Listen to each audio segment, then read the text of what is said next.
As you know, Supreme Court Justice Ruth Bader Ginsburg died last Friday. She passed away of cancer. It was a sad moment because death is always sad, no matter who dies.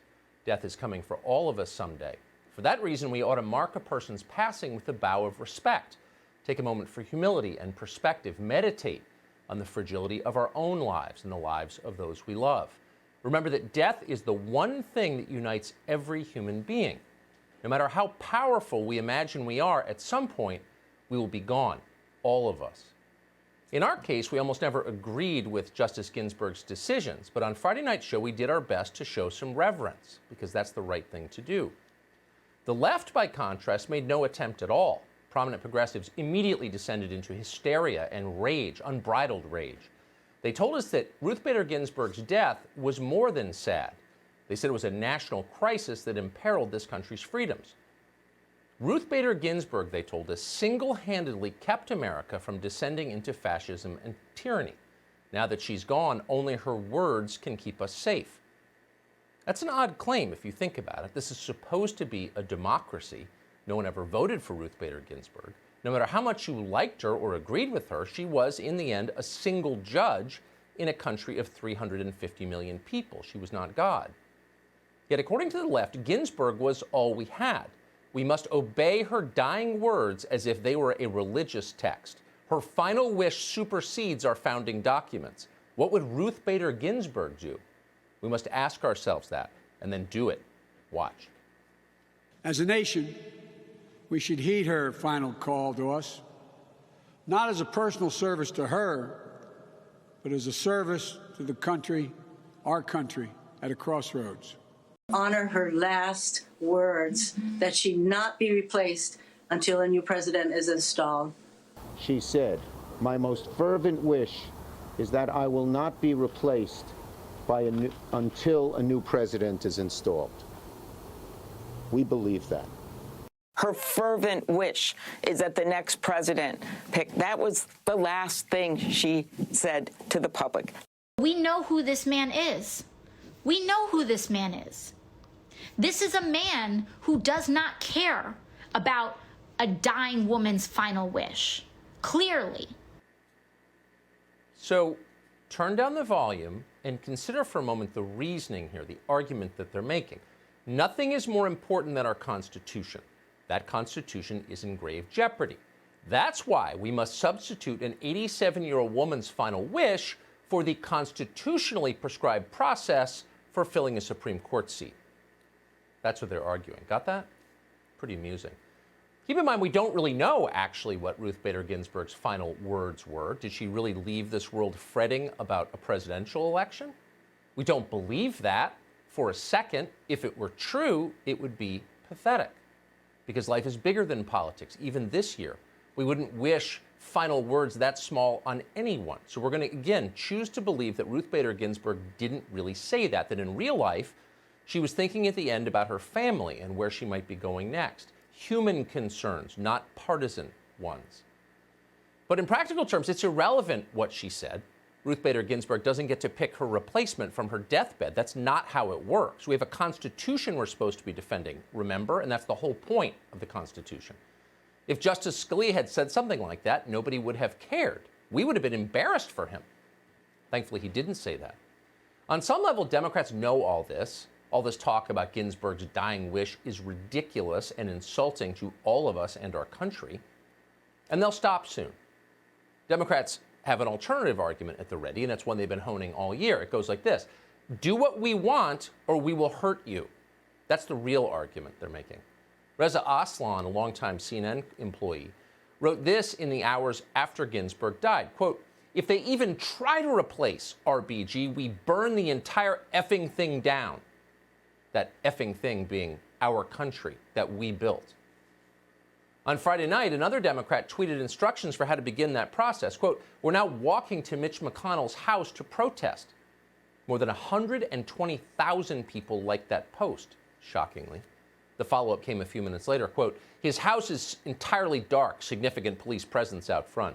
It's not clear that he's here. It's clear that he's not here, as confirmed by a neighbor who is not fond of him. People are going home." That's not a protest. That's a threat. The point of it was to terrorize Mitch McConnell and his family. McConnell knew it was coming because that's how things seem to work now. The police guarding his house are probably the only reason it's still standing. Watch.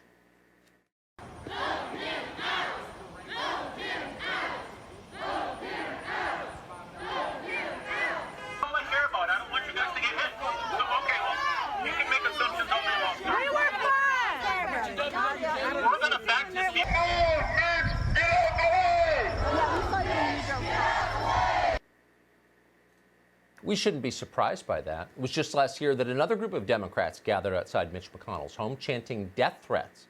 It was all on video. We put up with it, of course, so it's happened again. You get what you put up with. That's true of children, it's true of countries. And we're putting up with this, so we shouldn't be surprised. Who's doing it? Well, Trump voters are fascists, they tell us. But when was the last time Trump voters threatened Democratic politicians in their home? It's hard to recall that happening. No. The tactics are always the same, and it's always the same people doing it. Then, in case Mitch McConnell didn't get the message, Biden voters assembled at the home of Senator Lindsey Graham. Graham chairs the Senate Judiciary Committee. They wanted to honor Ruth Bader Ginsburg's dying wish by making sure that Graham was intimidated. Watch.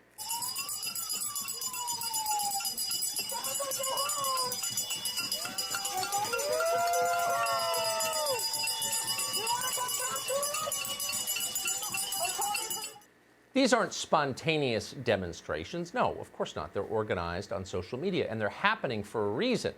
The Democratic Party has encouraged this extremism over and over and over again. Nightly, we tell you about it, but it never ends. It gets worse. Last night, the Senate Majority Leader, Chuck Schumer of New York, held a press conference targeting Mitch McConnell by name. Hard to imagine that, but it happened. And Schumer invited Sandy Cortez, a first-term congresswoman from the Bronx. Here's what they said. If you want to get back at Mitch McConnell's blatant, nasty hypocrisy, call your senator and tell them not to listen to Mitch McConnell, not to be afraid of Mitch McConnell.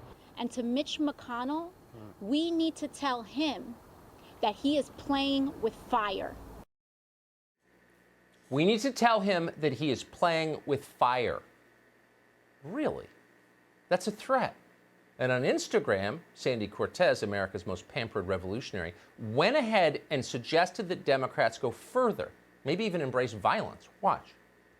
Let this moment radicalize you. We need to focus on voting for Joe Biden. I don't care if you like him or not. This is not over. You know, we win in November. I'm sorry to tell you, you're not going back to brunch. We're not going back to brunch. That's not happening. We're not going back to brunch. So now you know what a freshman member of Congress was doing standing at the podium with the most powerful Democrat in the Senate.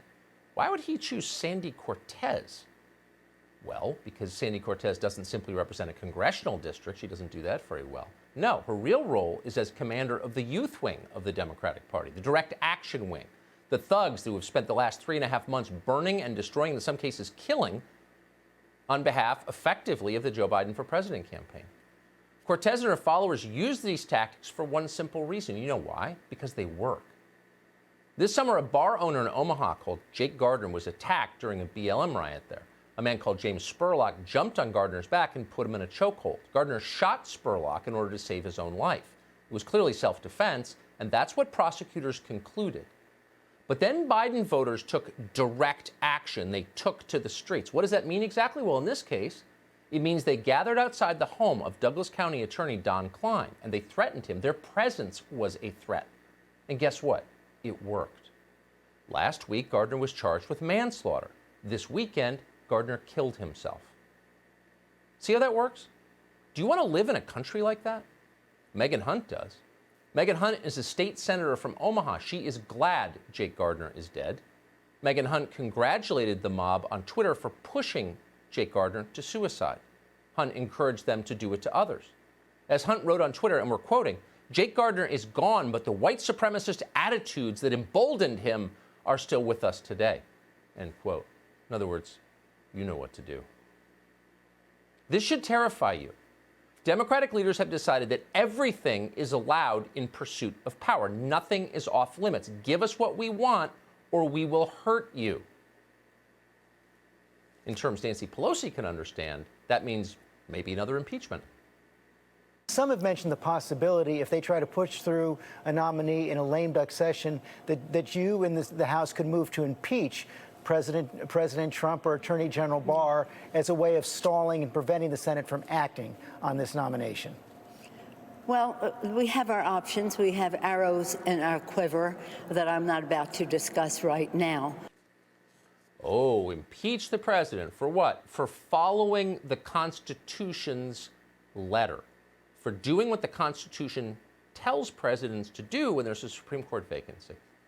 Could that really happen? What would the trial look like? We accuse you of following the law? Probably not going to happen. Pelosi knows that. That's why she's got other arrows in the quiver, as she said. One of those arrows is direct force. On Saturday, California Governor Gavin Newsom's chief of staff tweeted this, quote, "I am ready to fly to D.C. in the middle of COVID-19 and lay my body on the floor of the United States Senate to prevent a vote from occurring before the next term of Congress." End quote. If she did that, many would join her, and maybe they'll do it. Maybe they'll come to Washington and physically prevent lawmakers from voting. That's never happened before in the history of our country. It could happen now. People are calling for it. Does that seem like extremism to you? Yeah. But if it does, keep in mind, you're the extremist. You're the one who's willing to do anything for power, including use force. Here's Hillary Clinton neatly explaining that her sins are in fact your sins. What's happening in our country is incredibly dangerous.